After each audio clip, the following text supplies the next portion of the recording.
하나님이 이 모든 말씀으로 말씀하여 이르시되 나는 너를 애굽 땅 종 되었던 집에서 인도하여 낸 내 하나님 여호와니라. 너는 나 외에는 다른 신들을 내게 두지 말라. 너를 위하여 새긴 우상을 만들지 말고 또 위로 하늘에 있는 것이나 아래로 땅에 있는 것이나 땅 아래 물속에 있는 것에 어떤 형상도 만들지 말며 그것들에게 절하지 말며 그것들을 섬기지 말라. 나 내 하나님 여호와는 질투하는 하나님인즉 나를 미워하는 자의 죄를 갚되 아버지로부터 아들에게로 3, 4대까지 이르게 하거니와 나를 사랑하고 내 계명을 지키는 자에게는 천대까지 은혜를 베푸느니라. 나는 내 하나님 여호와의 이름을 망령되게 부르지 말라. 여호와는 그의 이름을 망령되게 부르는 자를 죄 없다 하지 아니하리라. 안식일을 기억하여 거룩하게 지키라. 엿새 동안은 힘써 내 모든 일을 행할 것이나 일곱째 날은 내 하나님 여호와의 안식일인즉 너나 내 아들이나 내 딸이나 내 남종이나 내 여종이나 내 가축이나 내 문 안에 머무는 객이라도 아무 일도 하지 말라.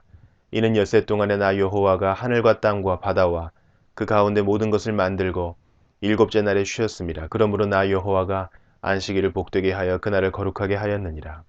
내 부모를 공경하라. 그리하면 내 하나님 여호와가 내게 준 땅에서 내 생명이 길리라. 살인하지 말라. 간음하지 말라. 도둑질을 하지 말라. 내 이웃에 대하여 거짓 증거하지 말라. 내 이웃의 집을 탐내지 말라. 내 이웃의 아내나 그의 남종이나 그의 여종이나 그의 소나 그의 낙이나 무릇 내 이웃의 소유를 탐내지 말라.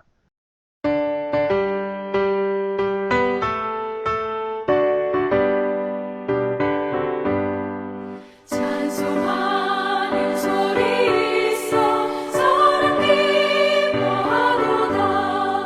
하늘 아버지의 이름 거룩하도다. 세상 사람 찬양하자. 거룩하신 하나님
위해 비네 주 널 위해 비네 항상 미시네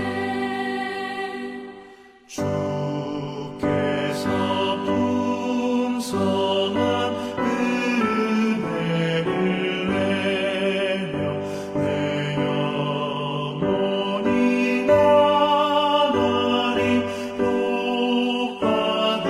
복받으니 주 예수를 너희도 구주로 섬겨 곧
주 예수 위하여 충성하리라.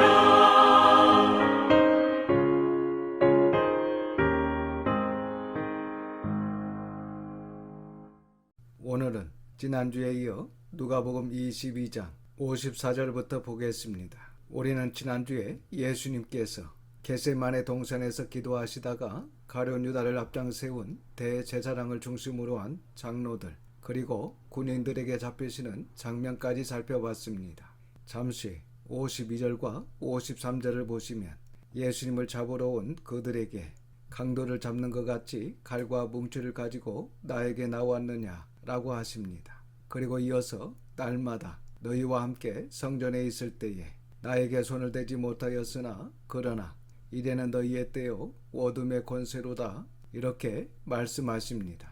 이 종교 지도자들은 하나님의 일을 한다고 하지만 사실은 사탄의 앞잡이로 하나님의 일을 방해하고 있습니다. 그래서 그들은 메시아이신 예수님을 어떻게든 잡아 죽이려고 애를 쓰며 기회를 보고 있었습니다. 그러나 하나님의 말씀을 사랑하고 말씀을 들으러 온 백성들 때문에 예수님을 잡지 못했습니다.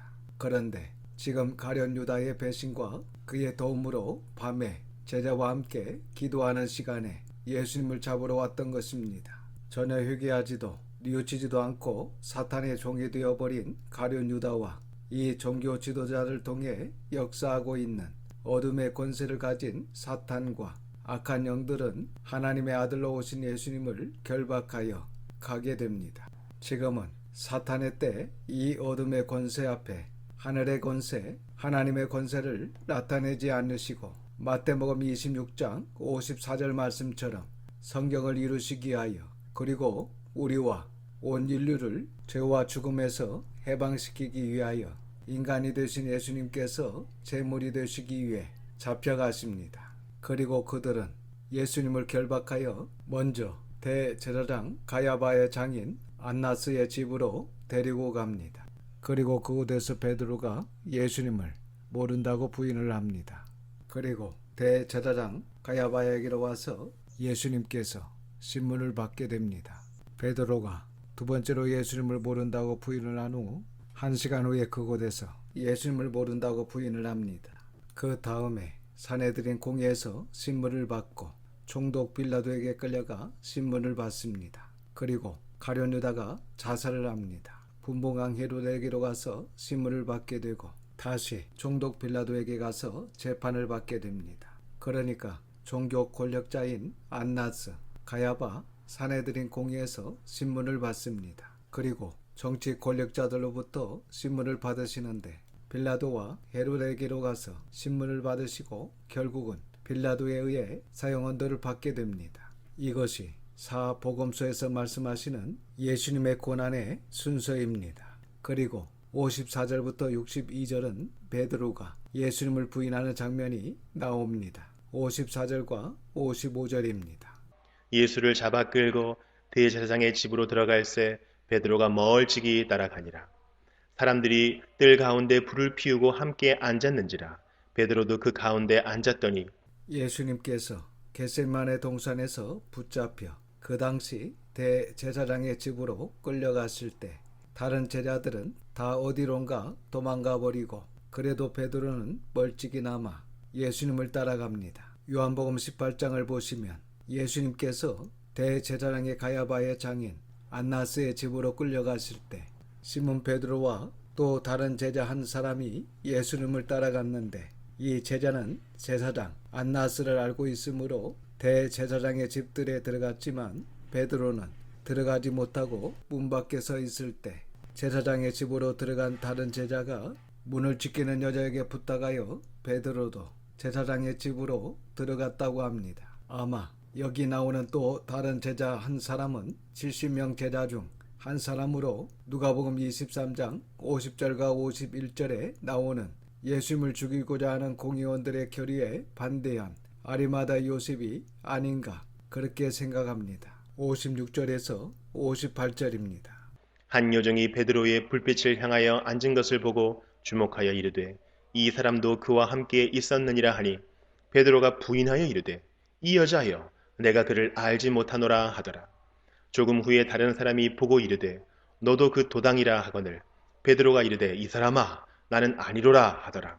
여기 한 여종은 아마 제사장의 집에 여종인 것으로 보입니다. 그리고 새벽에 제사장의 집에서 불을 피우고 모여있는 사람들은 겟세마네 동산으로 예수님을 잡으러 간 제사장들과 장로들의 종들일 것입니다. 57절을 보면 베드로가 첫 번째로 예수님을 부인합니다. 한 여종이 베드로의 불빛을 향하여 앉은 것을 보고 이 사람도 그와 함께 있었느니라고 할 때 베드로는 이 여자여 내가 그를 알지 못하노라고 이야기합니다. 그리고 58절에 이어서 베드로가 두 번째로 부인을 합니다. 이 사람아 나는 아니다. 59절부터 62절입니다. 한 시간쯤 있다가 또 한 사람이 장담하여 이르되 이는 갈릴리 사람이니 참으로 그와 함께 있었느니라. 베드로가 이르되 이 사람아 나는 네가 하는 말을 알지 못하노라고 아직 말하고 있을 때에 닭이 곧 울더라. 주께서 돌이켜 베드로를 보시니 베드로가 주의 말씀 곧 오늘 닭 울기 전에 네가 3번 나를 부인하리라 하심이 생각나서 밖에 나가서 심히 통곡하니라. 한 시간쯤 있다가 또 한 사람이 장담하여 이는 갈릴리 사람이니 참으로 그와 함께 있었다라고 말을 합니다. 요한복음 18장 26절에는 대제사장의 종 하나는 베드로에게 귀를 잘린 사람의 친척이라 이르되 너가 그 사람과 함께 동산에 있는 것을 내가 보았다라고 합니다. 그래도 베드로는 세 번째로 부인을 합니다. 이 사람아 나는 내가 하는 말을 알지 못하노라.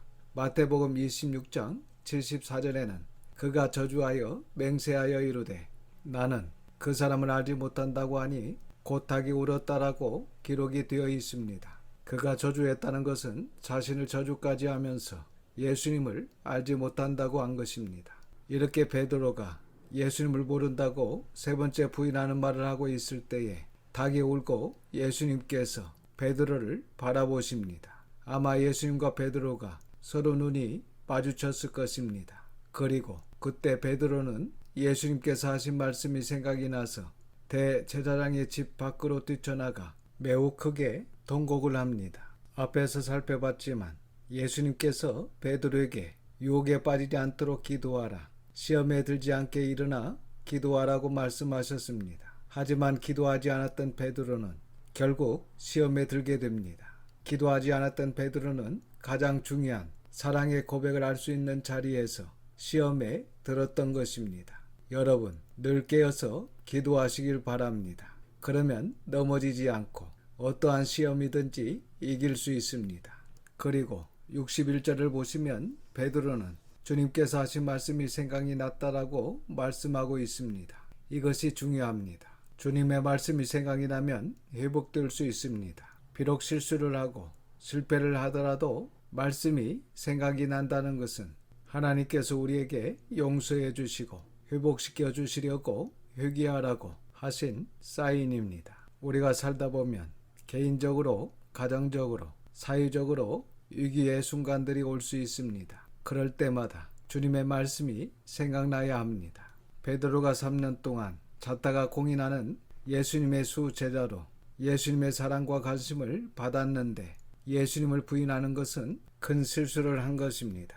그럼에도 불구하고 주님의 말씀이 생각이 나고 나의 실수와 연약함을 깨닫고 통곡합니다.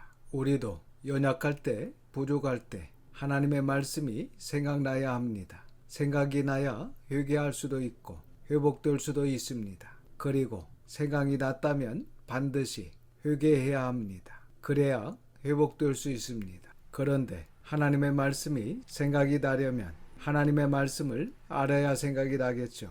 그래서 우리가 하나님의 말씀을 열심히 읽고 듣고 배워야 하는 것입니다. 우리 주위에 보면 교회를 떠났다가 주일학생 때, 중고등부 때 교회에서 배웠던 말씀과 불렀던 찬송이 생각이 나서 다시 돌아와 신앙생활을 열심히 하는 사람들도 있습니다. 이처럼 베드로는 주님의 말씀이 생각이 나서 통곡하고 결국 다시 예수님의 제자로 교회의 일꾼으로 정말 많은 형제들을 든든히 세우는 훌륭한 사도가 된 것을 성경에서 확인할 수 있습니다.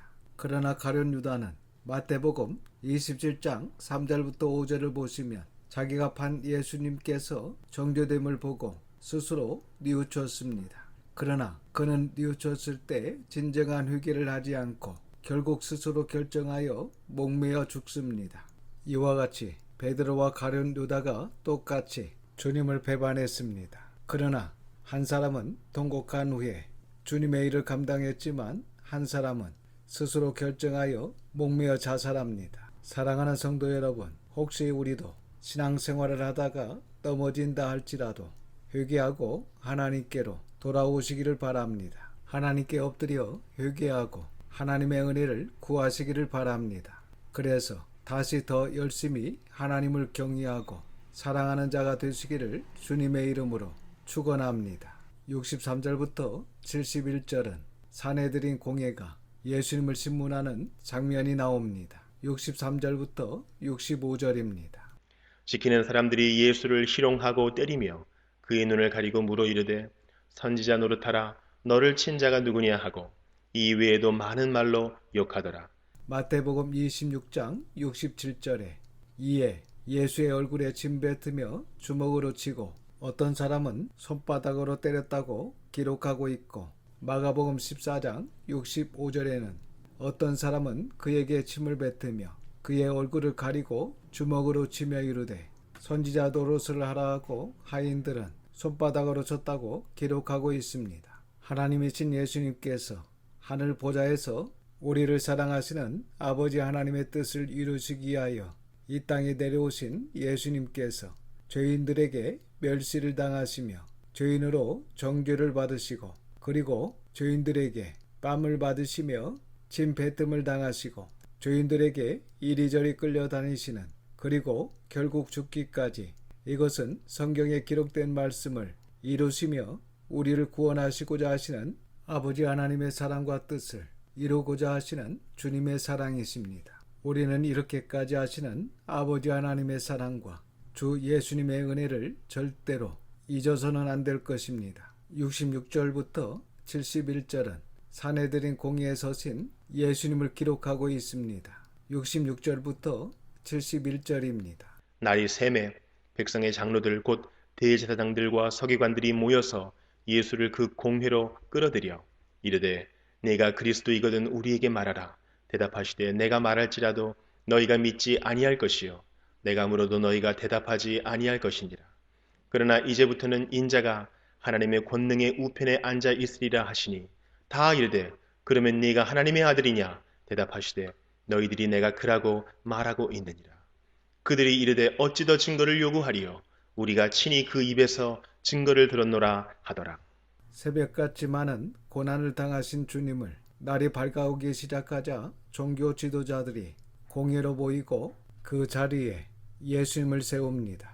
그리고 그들이 예수님께 신문을 하는데 예수님께서 신문을 당하실 때에 사소한 질문 앞에서는 대답을 하지 않으십니다. 그러나 예수님이 어떤 분이신지 정체를 드러내셔야 하는 그 부분에서는 명확하게 말씀을 하십니다. 67절 말씀을 보면 당신이 그리스도이거든 말하라고 할 때 예수님은 내가 말할지라도 너희가 믿지 아니할 것이요 내가 물어도 너희가 대답하지 아니할 것이다. 그러나 이제부터는 인자가 하나님의 권능의 우편에 앉아 있을 것이라고 하십니다. 이 말씀은 내가 곧 그리스도다 라는 말씀입니다. 그리고 내가 하나님의 아들이냐 라는 질문에 대답하시되 너희들이 내가 하나님의 아들이라고 말하고 있다 라고 분명히 예수님이 누구이시고 어떤 분이신지를 말씀하고 있습니다. 그러니까 우리도 예수님처럼 분명한 우리의 정체를 가지고 있어야 합니다.